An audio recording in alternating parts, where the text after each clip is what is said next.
अक्सर पैसेंजर्स के मन में ये सवाल आता है कि टिकट बुक करने के बाद भी वेटिंग लिस्ट क्यों रहती है, वेटिंग लिस्ट कैसे कंफर्म होती है, तत्काल टिकट का सिस्टम क्या है, आरएसी क्या होता है और अगर टिकट कंफर्म न हो तो आखिर करना क्या चाहिए।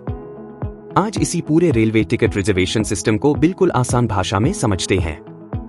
सबसे पहले ये समझना जरूरी है कि इंडियन रेलवेज में टिकट कंफर्म होना सिर्फ सीट खाली होने पर निर्भर नहीं करता।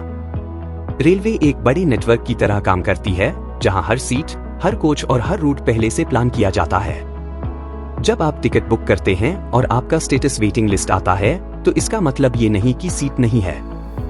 इसका मतलब ये होता है कि आपके कोटे की सीटें फिलहाल भर चुकी हैं।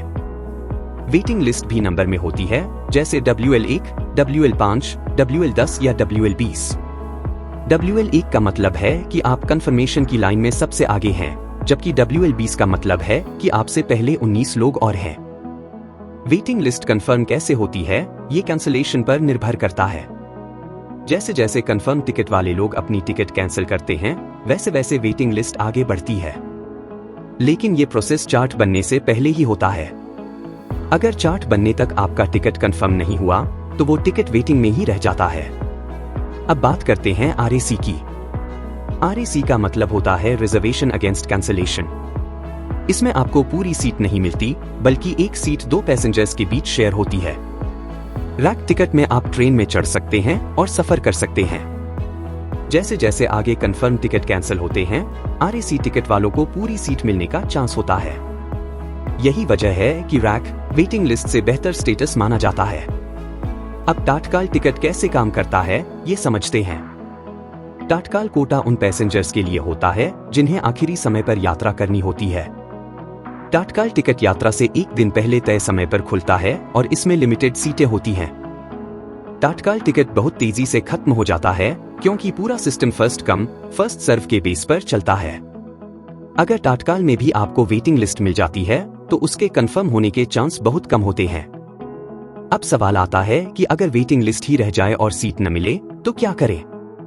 सबसे पहली बात, अगर आपका टिकट चार्ट बनने के बाद भी वेटिंग में है तो उस टिकट पर यात्रा करना अलाउड नहीं होता। ऐसी स्थिति में आपको विकल्प देखने चाहिए। आप दूसरी ट्रेन चेक कर सकते हैं, अलग क्लास में टिकट देख सकते हैं या फिर उसी रूट पर अगले दिन की ट्रेन देख सकते हैं। एक अच्छा ऑप्शन ये भी होता है कि आप उसी ट्रेन में आरएसी टिकट की कोशिश करें, क्योंकि आरएसी में यात्रा करना अलाउड होता है। इसके अलावा आप कनेक्टिंग जर्नी भी प्लान कर सकते हैं, मतलब एक ही रूट को दो हिस्सों में बांटकर अलग अलग ट्रेन से जाना। ये भी समझना जरूरी है कि ट्रेन अंदर से खाली क्यों दिखती है, फिर भी टिकट कंफर्म क्यों नहीं होती। इसका कारण नो शो पैसेंजर्स होते हैं, यानी जिन लोगों ने टिकट बुक किया लेकिन ट्रेन में चढ़े ही नहीं। उनकी सीट तब खाली होती है जब ट्रेन चल चुकी होती है और उस सीट को वेटिंग टिकट वाले पैसेंजर को देना सिस्टम के हिसाब से संभव नहीं होता। आखिर में सबसे जरूरी बात यह है कि रेलवे का टिकट सिस्टम पैसेंजर की भावना से नहीं, बल्कि पूरे नेटवर्क की प्लानिंग से चलता है। रेलवे का मकसद हर ट्रेन की हर सीट भरना नहीं, बल्कि पूरे रूट और पूरे सिस्टम को बैलेंस करना होता है। इसलिए अगली बार जब आपका टिकट वेटिंग लिस्ट में आए तो घबराइए मत।